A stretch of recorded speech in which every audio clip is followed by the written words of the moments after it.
सबैभन्दा पवित्र किताब कुरान शरीफलाई चाहिँ अपमानित तरिकाले फाडेर चाहिँ आगमा चाहिँ जलाइदिएको छ। त्यसको विरोधमा हामीले मुस्लिम समुदायको त्यसको विरोधमा चाहिँ हामी चाहिँ आन्दोलन गर्न चाहिँ बाटोमा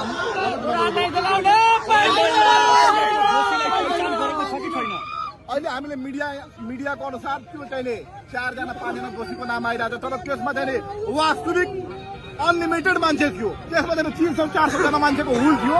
प्रहरीले समयमा नि यस्तो अराजकता फैलाउनलाई यदि कारवाही गर्दैन भने भोलिको दिनमा यो हिंसामा त धेरै ठुलो घटना घट्छ। फेरि चाहिँ त्यहाँ 2 जना 10वटा 20वटा घर छ भने उलाई हेप्ने र ऊ मस्जिदमा गएर तोडफोड गर्ने र चाहिँ त्यो कुरान शरीफ जस्तो पवित्र ग्रन्थलाई किताबलाई चाहिँ जलाउने जुन कार्य गरिएको रहेछ यो निन्दनीय। पुरै मुस्लिम समुदाय नेपालका मुस्लिम समुदायले यसको घोर निन्दा गरेको रहेछ र विरोध गर्दैछ। र सरकारले 24 घण्टाभित्र यदि यसमा चाहिँ ठुलो कारवाही नगरेमा चाहिँ फेरि हामी चाहिँ योभन्दा ठुलो आन्दोलन गर्नेछौँ।